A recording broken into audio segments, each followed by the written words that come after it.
నమస్తే welcome to gossips garage. పేకాటలొల్లి DSP పై వీరమల్లు సీరియస్. ఏపీ పాలిటిక్స్ లో ఇదే ఇప్పుడు హాట్ టాపిక్ గా నడుస్తోంది. Deputy CM Pawan Kalyan direct గా ఇష్యూ మీద ఫోకస్ పెట్టడం చర్చకు దారితీస్తోంది. ఏకంగా డిప్యూటీ స్పీకర్ రఘురామ ఎందుకు రియాక్ట్ అయ్యారు? భీమవరం డీఎస్పీ వెనుకున్న ఎమ్మెల్యే ఎవరు? అసలు ఈ పేకాట పంచాయతీ ఏంది? ఇందులో పవన్ జోక్యం ఎందుకు? సేనాని కోపంగా సీరియస్ గా ఉన్నారా?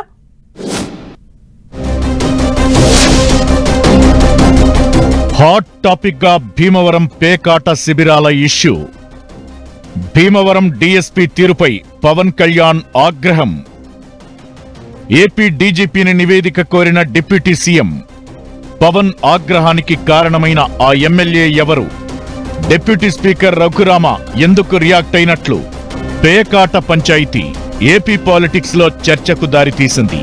పశ్చిమ గోదావరి జిల్లా భీమవరం డీఎస్పీ జయసూర్య తీరుపై వచ్చిన ఫిర్యాదుల మీద deputy CM Pawan Kalyan serious గా రియాక్ట్ అయ్యారు. భీమవరం డీఎస్పీ పరిధిలో పేకాట శిబిరాలు పెరిగిపోతున్నాయని పవన్ దృష్టికి వచ్చిందట. ఇదే ఇష్యూపై పశ్చిమ గోదావరి జిల్లా ఎస్పీతో ఫోన్లో మాట్లాడి భీమవరం డీఎస్పీ వ్యవహార శైలిపై పూర్తి రిపోర్ట్ ఇవ్వాలని పవన్ ఆదేశించారు. సేమ్ టైం భీమవరం డీఎస్పీపై వచ్చిన ఆరోపణలను రాష్ట్ర హోంశాఖ మంత్రికి, రాష్ట్ర డీజీపీకి తెలియజేయాలని అధికారులకు పవన్ కళ్యాణ్ ఆదేశాలిచ్చారు. ఆ విధంగా వాళ్ళిద్దరికీ సమాచారం చేరవేసినట్లు పవన్ ఆఫీస్ చెబుతోంది. అయితే ఇప్పుడు లేటెస్ట్ గా ఈ ఇష్యూపై ఏపీ డిప్యూటీ స్పీకర్ రఘురామకృష్ణంరాజు స్పందించడం చర్చనీయాంశంగా మారింది. భీమవరం డీఎస్పీ వ్యవహారంపై స్పందించిన రఘురామ జూదంపై కూటమి ప్రభుత్వం ఉక్కుపాదం మోపుతోందని, పవన్ కళ్యాణ్ ఆయన శాఖతో పాటు మిగిలిన శాఖలపై కూడా దృష్టి పెట్టడం సంతోషకరమన్నారు. డిప్యూటీ సీఎం పవన్ కార్యాలయానికి ఇటీవల పలు జిల్లాల నుంచి పేకాట శిబిరాల నిర్వహణపై ఫిర్యాదులు వెల్లువెత్తాయట.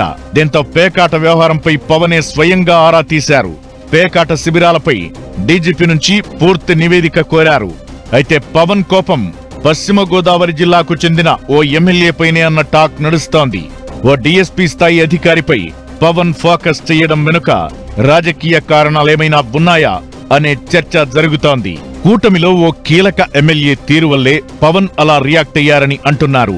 భీమవరం పోలీస్ సబ్ డివిజన్ పరిధిలో పేకాట శిబిరాలపై స్ట్రిక్ట్ యాక్షన్ తీసుకోవాలని పార్టీ నేతల ద్వారా పవన్ భీమవరం డీఎస్పీ జయసూర్యకు చెప్పించారట. అయితే పవన్ చెప్పినప్పటికీ డీఎస్పీ చర్యలు తీసుకోలేదట. డీఎస్పీ పవన్ ఆదేశాలను లైట్ తీసుకోవడానికి కూటమిలోని ఓ ఎమ్మెల్యే కారణమంటూ ప్రచారం జరుగుతోంది. ఇదే పవన్ కోపానికి కారణమంటున్నారు. పశ్చిమ గోదావరి జిల్లా పరిధిలో 7 ఎమ్మెల్యేలు ఉండగా భీమవరం, తాడేపల్లిగూడెం, నరసాపురం నుంచి జనసేన ఎమ్మెల్యేలు ప్రాతినిధ్యం వహిస్తున్నారు. ఇక టీడీపీ నుంచి ఉండిలో రఘురామకృష్ణంరాజు, ఆచంటలో పితాని సత్యనారాయణ, తణుకులో రాధాకృష్ణ, పాలకొల్లులో మంత్రి రామనాయుడు ఉన్నారు. అయితే ఈ 7 ఎమ్మెల్యేల్లో ఒక ఎమ్మెల్యే పవన్ కోపానికి కారణమయ్యారనే టాక్ వినిపిస్తోంది. భీమవరం డీఎస్పీ జయసూర్యను బదిలీ చేసినప్పటికీ సదరు ఎమ్మెల్యే ఆ ట్రాన్స్ఫర్ ను ఆపించారట. దీంతో డీఎస్పీ జయసూర్య పూర్తిగా ఆ ఎమ్మెల్యే కంట్రోల్లో పనిచేస్తున్నారట. ఇదే విషయం పవన్ దృష్టికి రావడంతో డీఎస్పీపై విచారణకు ఆదేశించారు. అయితే సేనాని ఆగ్రహానికి కారణమైన ఆ ఎమ్మెల్యే ఎవరన్నదే ఇప్పుడు ఆసక్తికర చర్చ. 7 ఎమ్మెల్యేల్లో మంత్రి నిమ్మల రామానాయుడుపై పవన్ కు సాఫ్ట్ కార్నర్ ఉన్నట్టు చెబుతున్నారు. 3 జనసేన ఎమ్మెల్యేలపైన డిప్యూటీ సీఎం కి ఫిర్యాదులు లేవని అంటున్నారు. ఇక టీడీపీకి చెందిన డిప్యూటీ స్పీకర్ రఘురామరాజు, మాజీ మంత్రి పితాని సత్యనారాయణ, తణుకు ఎమ్మెల్యే రాధాకృష్ణంలో ఎవరో ఒకరు పవన్ కోపానికి కారణంగా చెబుతున్నారు. అయితే ఈ 3తోనూ పవన్ కు సత్సంబంధాలే ఉన్నాయని అంటున్నారు. అలాంటప్పుడు పవన్ ఆగ్రహం ఎవరి మీద అన్నదే అందరిలో వ్యక్తమవుతున్న ప్రశ్న. అయితే భీమవరం డీఎస్పీ జయసూర్య ఓ మంచి అధికారి అంటూ డిప్యూటీ స్పీకర్ రఘురామకృష్ణంరాజు స్పందించడం ఇంట్రెస్టింగ్ గా మారింది. జయసూర్య గురించి పవన్ కు ఎవరేం చెప్పారో తనకు తెలియదన్నారు రఘురామ.